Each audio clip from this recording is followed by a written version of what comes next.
Welcome back दोस्तों। Option की इस प्रैक्टिकल ट्रेनिंग में आपका फिर से एक बार बहुत बहुत स्वागत है। हम लोग पहुंच गए एपिसोड नंबर 14 में। तो ये बहुत लंबी जर्नी रही और आप लोगों की तरफ से काफी सारे क्वेश्चंस वगैरह आ रहे हैं, फीडबैक्स आ रहे हैं, तो वो चालू रखना। और एपिसोड नंबर 14 में हम आज बात करने वाले हैं वेगा की, जो कि एक बहुत ही इंटरेस्टिंग चीज होती है। वैसे पूरा ऑप्शन ग्रीक बहुत इंटरेस्टिंग होता है, तो आप लोग अच्छी तरह से ध्यान रखना। देखो, हमारा जो प्रीमियम होता है, जो मैं बार बार आपको समझा रहा हूँ, प्रीमियम होता है उस पे कौन कौन सी चीजें असर डालती है।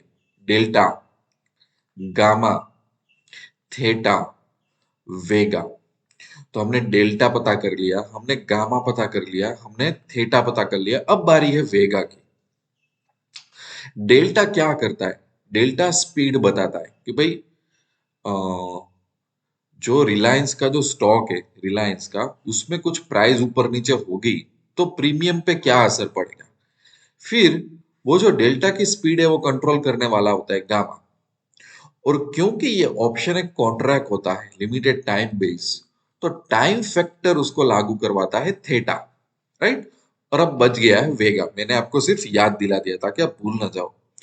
वेगा को हम बोल सकते हैं कि वोलाटिलिटी उसके लिए समझना पड़ेगा। वेगा रिप्रेजेंट्स द वोलाटिलिटी।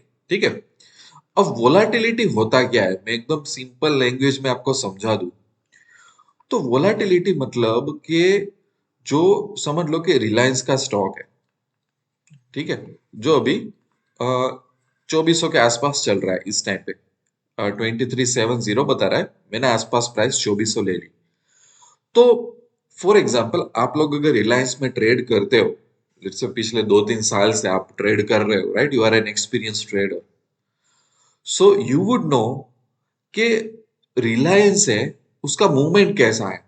मतलब आप अपने फ्रेंड को या किसी को बोलोगे तो आप क्या बोलोगे? यार रिलायंस में रिलायबल है, स्टैंडर्ड स्टैंडर्ड मूवमेंट देता है। ठीक है। फिर जैसे कि आप कोई शेयर ले लोगे कि जुबिलेंट्स फूड वर्क्स करके एक शेयर है, ठीक है, तो कई बार लोग ऐसा बोलेंगे कि यार ये तो बहुत हाईली वोलेटाइल है। ठीक है। फिर कोई एसबीआई जैसा आप स्टॉक ले लोगे तो ये क्या बोलोगे? लो वोलेटाइल स्टॉक है। मतलब वोलेटिलिटी मतलब फ्लक्चुएशन कि कितना मूव होता है। तो जैसे कि रिलायंस है, रिलायंस, तो वो समझ लो कि भाई 2% to 5% जितनी मूवमेंट दे देता है। बहुत रेयर केसेस में वो 7%, 8% उतनी मूव जाएगा। उस तरह से एसबीआई है तो बोले कि 1 to 3% तक की मूवमेंट तो दे देता है। अब जुबिलेंट फूडवर्क्स है, उसका कोई ठिकाना नहीं है। 1% टू लेट्स से कि वो 12% तक वेराई करता रहता है। जब मन किया तो बहुत दे दिया, मन नहीं किया तो ऐसा बैठा रहा। Right, understand?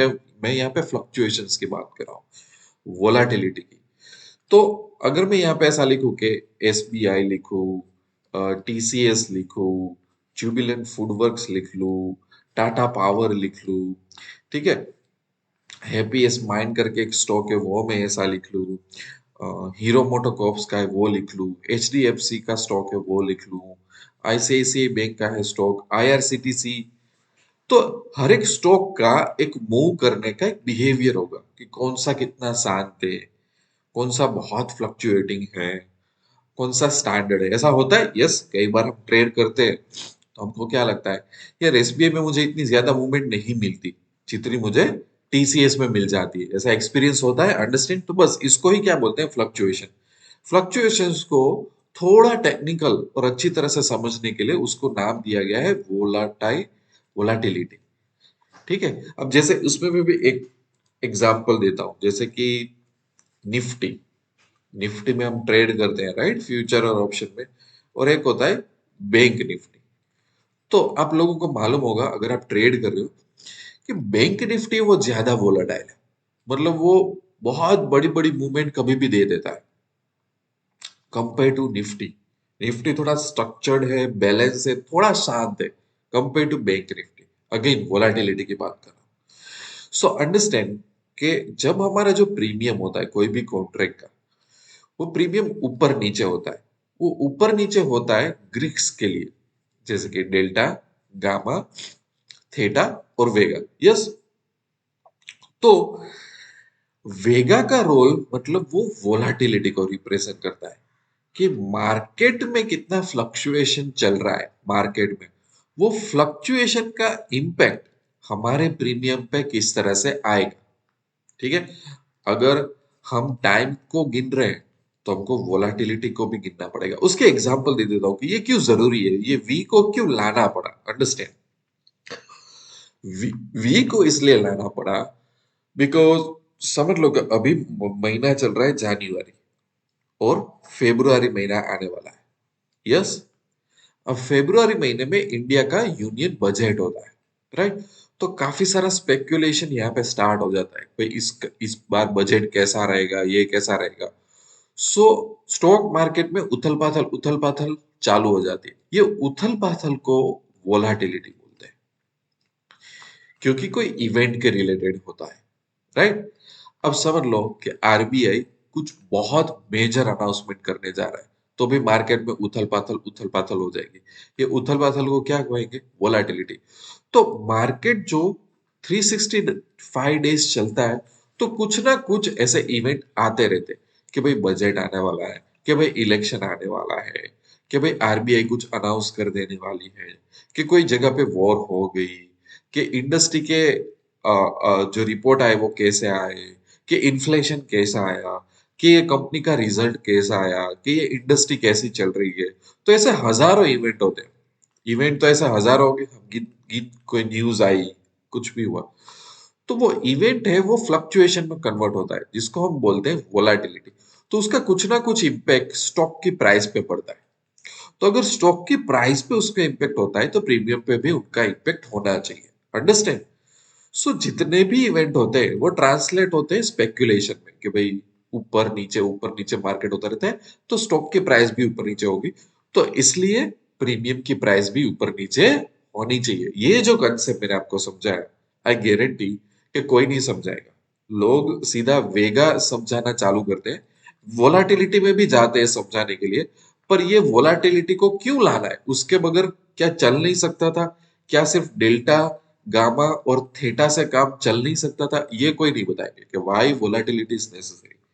Because daily basis पे जो इवेंट होते हैं, जो लोगों की साइकोलॉजी, जो रिएक्शंस होते हैं, तो रिएक्शन को कैप्चर कौन करता है? फ्लक्चुएशंस, उतार चढ़ाव, उसको क्या बोलते हैं? वोलेटिलिटी। उसको कौन रिप्रेजेंट करेगा? वेगा। तभी तो प्रीमियम पे मजा आएगा। देखो, वरना अगर मैं वी को हटा दूं और मैं ऐसा बोलूं कि नहीं नहीं, हम प्रीमियम में सिर्फ डेल्टा, गामा और थीटा ही लेंगे, सो अंडरस्टैंड कि कुछ अचानक कुछ न्यूज आया, ठीक है, और कुछ बहुत बड़ा इवेंट हो गया, ठीक है, टेररिस्ट अटैक हुआ, कुछ भी हुआ, ठीक है, तो उसका इम्पैक्ट आया, स्टॉक प्राइस इसमें आ जाएगा, पर उसका इम्पैक्ट प्रीमियम पे कैसे आएगा? अंडरस्टैंड। तो इसके लिए वोलाटिलिटी का होना बहुत जरूरी है। अब let's get back to previous day, कि लेट्स से कि आप रिलायंस में काफी साल से ट्रेड कर रहे हो, तो उसका मैं अगर डेटा एनालाइज करूं, मेरे पास डेली का डेटा उसका अवेलेबल है अगले 5 साल का। सो मैं एक डेटा निकाल सकता हूं कि रिलायंस जनरली कितना मूवमेंट दे देता है।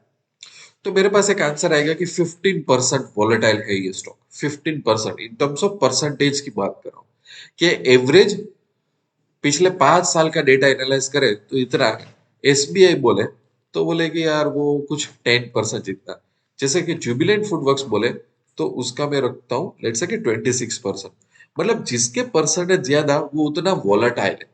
ठीक है, परसेंटेज बेस पे अगर मैं बोलने जाऊँ तो आई एम नॉट श्योर कि काफी लोग अब अवेयर हो गए। इंडिया में एक चीज है कि इंडिया विक्स उसको बोलते हैं। विक्स जो होती है इंडिया की, वो पूरे स्टॉक मार्केट की एक वोलाटिलिटी मेजर करती है। ठीक है, ये इतना ध्यान रखना। पर अभी एक और चीज समझ लेते हैं। मैंने जो भी आपको रिलायंस का फिगर बताया कि लेट्स से 50%, this is historical volatility. Historical बोलते हैं कि पास का डेटा एनालाइज करके बताया। अब 15% तो पिछले 2-3 साल या तो 5 साल का डेटा बता रहा है, बट जब हम ट्रेड करने जाएंगे, हम कुछ पोजीशन लेंगे, तो इज देयर गारंटी कि वो 15% में ही रहेगा?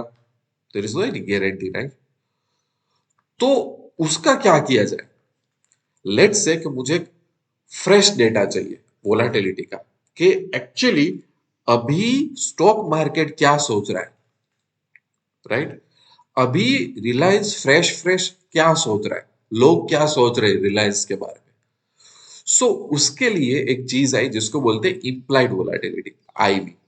मतलब वो फ्रेश होती है, अगले 15-30 दिनों का डेटा होता है ना, वो कंटिन्यूअस अपडेट होता रहता है, अपडेट होता रहता है कि भाई क्या हो रहा है मार्केट में, डिमांड सप्लाई कैसी चल रही है, लोगों के सेंटीमेंट कैसे चल रहे हैं, उतार चढ़ाव कैसे, कौन से कॉन्ट्रैक्ट ज्यादा बाय हो रहे हैं, कौन से कॉन्ट्रैक्ट ज्यादा सेल हो रहे हैं, उसका डेटा होता है, राइट। उसके ऊपर से फ्लक्चुएशन पता चलता है। लेट से कि रिलायंस अभी चल रहा है 2400 में, ठीक है। अब मैंने एक फॉर्मूला लगा दिया जो मुझे आईवी इसकी दे रहा है, मतलब इम्प्लाइड, मतलब एक फ्रेश वोलाटिलिटी निकाल के दे रहा है, ताकि मुझे अभी करंट पोजीशन में पता चले। आई डोंट केयर कि रिलायंस की 5 साल की वोलाटिलिटी कैसी थी।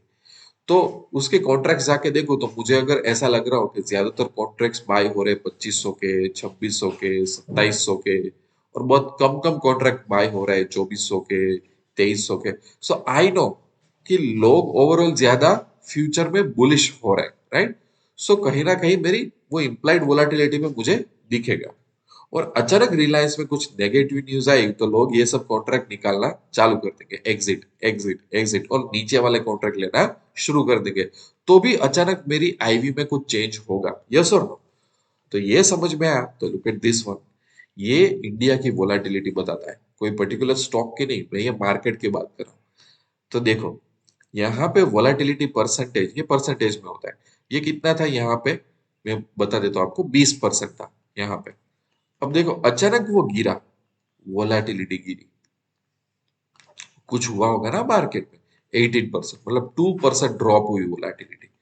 2% वोलाटिलिटी ड्रॉप हुई तो प्रीमियम प्राइस में भी कुछ चेंज आया।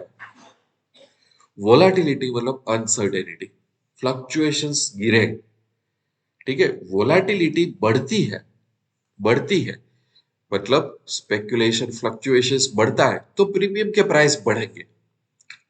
क्या होने वाला है, क्या होने वाला है, क्या होने वाला है, कोई इवेंट खत्म होता है तो वोलाटिलिटी गिरती है। सो वोलाटिलिटी जब बढ़ती है तब प्रीमियम के प्राइस बढ़ते हैं। वोलाटिलिटी कम होती है तो प्रीमियम के प्राइस कम होते हैं।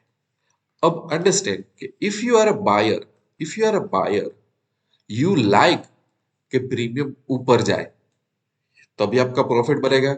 प्रीमियम ऊपर जाए मतलब वोलाटिलिटी को ऊपर जाना पड़ेगा तो प्रीमियम ऊपर जाएंगे। But if you are a seller, you will receive the premium. You will receive the premium. You don't like कि प्रीमियम ऊपर जाएगा because otherwise is loss for you. So you like कि आपने जो पोजीशन ले ली उसके बाद वोलाटिलिटी बढ़े ना बल्कि गिरे। अंडरस्टैंड। सो वोलाटिलिटी होती है वो बायर के लिए पॉजिटिव होती है, सेलर के लिए नेगेटिव होती है। मार्केट में बहुत उछल पाछल अचानक आ गया तो प्रीमियम प्राइसेस बढ़ जाएंगे तो सेलर में लॉस आना शुरू हो जाएगा, सेलर को। इसीलिए इसीलिए if you are a seller, अब ध्यान से सुनना मेरी बात, if you are a seller, if you are taking position, you will prefer कि आप जो पोजीशन लोगे एज अ सेलर वो तब लो जब मार्केट में हाई वोलाटिलिटी हो। मतलब जितना प्रीमियम को बढ़ा था उतना बढ़ चुका होगा, अब ज्यादा पॉसिबिलिटी नहीं है, तो मैं यहाँ पे पोजीशन लूंगा ताकि प्रीमियम गिरे, वोलाटिलिटी गिरे तो मुझे फायदा हो। And if you are a buyer, you will prefer कि आप तब पोजीशन लो कि जब वोलाटिलिटी डाउन है, ताकि जब वोलाटिलिटी बढ़े तो आपका फायदा हो। अब अंडरस्टैंड, अपने बायर होके यहाँ पे पोजीशन क्रिएट कर दी और उसके बाद प्रीमियम गिरा तो आपका तो लॉस ही होगा ना। सो मैं ये बोलता हूँ कि भाई ऑप्शन ग्रिप्स का जो कंसेप्ट है वो 90% लोग समझते नहीं है, उनको सही तरह से समझाया नहीं जाता तो वो कितना सही है। बिकॉज अंडरस्टैंड कि यू आर, आपको कौन से वीडियो बताए जाते हैं कि 1,000 रुपए में से 1 लाख बनाना, right. But you never know कि आप कब पोजीशन ले रहे हैं, you are not looking at the volatility, you are not understanding the volatility. Or as a seller, you need high volatility when you take a position. और कई बार हमारे पास ऐसी स्ट्रेटेजीज होती है जो सिर्फ वोलाटिलिटी के ऊपर डिपेंड होती है। इसको वेगा ट्रेडर्स भी बोला जाता है। जैसे थेटा ट्रेडर्स बोलते हैं ऐसे वेगा ट्रेडर्स के forget everything, forget your stock, forget Nifty, forget Bank Nifty, just master the Vega and you will make money. Vega traders, vega के नाम पे पैसे कमाओ बस। ऐसी भी स्ट्रेटेजीज होती है इफ यू अंडरस्टैंड इट। समझ आ गया? अब देख लो एक और चीज देख लो। वेगा जो होता है वो सबसे हाईएस्ट जनरल में बता रहा हूँ, जनरली एटीएम स्ट्राइक के आसपास होता है, ना तो ओटीएम, ना तो इन द मनी। वो जनरली क्या होता है? ATM strike. ऐसा क्यों होता है? अंडरस्टैंड।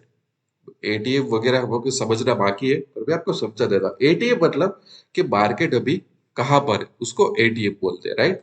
तो मैं आपको बताता हूँ कि ये निफ्टी का ऑप्शन का चेन है। अभी मार्केट कुछ 17,200 के आसपास चल रहा है और ये रहा आईवी का कॉलम, ये रहा।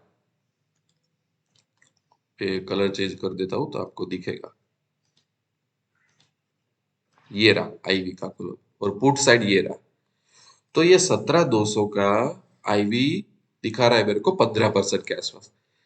जैसे जैसे ऊपर जाऊंगा तो थोड़ा बढ़ता है, घटता है, फिर एकदम घटने लगेगा, घटने लगेगा, घटने लगेगा।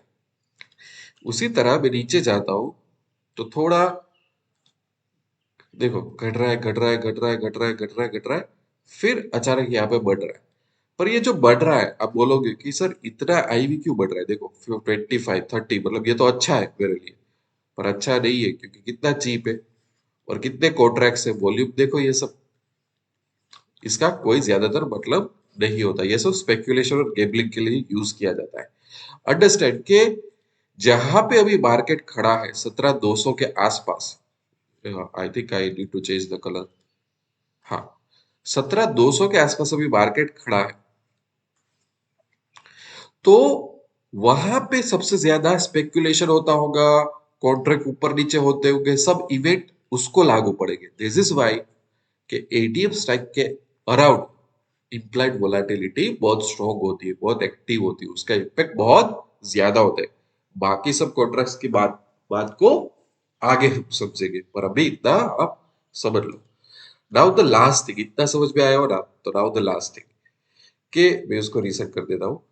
समझ लो कि अभी मार्केट चल रहा है 17,200 के आसपास। देखो यहाँ पे भी वोलाटिलिटी बता रही है और मैंने जैसे ही 17,200 सिलेक्ट किया तो यहाँ पे ऑप्शंस वोलाटिलिटी के ऑप्शन की प्राइस मतलब प्रीमियम 220 के आसपास चल रहा है और उसका परसेंटेज में इम्प्लाइड वोलाटिलिटी 17% है। अब मैं इसको बाय कर रहा हूँ, राइट? सो लेट्स सी कि किस तरह से वो दिखता है ग्रिक्स में। देखो वेगा, पॉजिटिव वेगा आया, यहाँ पे डेल्टा गामा थीटा वगैरह सिखा दिया मैंने। थीटा माइनस में आया, क्यों माइनस में आया theta? Because as a buyer theta हमारे फेवर में नहीं होता है, राइट? अब इसी पोजीशन को मैं चेंज कर देता हूँ, मैं एज ए सेलर बन जाता हूँ इसमें। फिर लेट्स से कि किस तरह से ग्रीक्स हमको बताता है। माइनस में आ गया वेगा, बिकॉज वोलाटिलिटी हमारे फेवर में नहीं है। सो वेगा क्या डिसाइड करता है कि यहाँ पे 17% इस कॉन्ट्रैक्ट की इम्प्लाइड वोलाटिलिटी है। वो 17% से अगर 18% होती है या तो 16% होती है, तो आपका जो प्रीमियम है उसमें कितना ऊपर या तो नीचे जाना चाहिए, वो कौन डिसाइड करता है? Vega. Understand? That is the role of vega कि मार्केट में वोलेटिलिटी परसेंटेज अप या तो डाउन होते हैं, उसकी वजह से प्रीमियम में कितना अप डाउन होना चाहिए, दैट इज वेगा।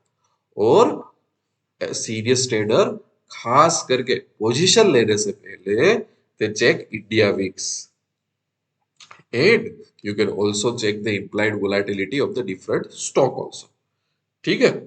यहाँ पे आपको ऑप्स्ट्रा में बहुत अच्छी तरह से सब कुछ आपके आपके कॉन्ट्रैक्ट के ही वोलेटिलिटी बता देगा। अंडरस्टैंड? आई होप कि इस एपिसोड में आपको बहुत मजा आया होगा। अभी तो ऑप्शन की दुनिया बहुत लंबी चलने वाली है अपनी। ठीक है? जो बंदा ये सीरीज देख लेगा उसको सोने जैसा ज्ञान मिलेगा, राइट? तो क्वेश्चन मेरे को पूछते रहना और मेरे साथ कनेक्ट होते रहना। See you in the next episode very soon. Thank you very much and I wish you lots of love and happiness.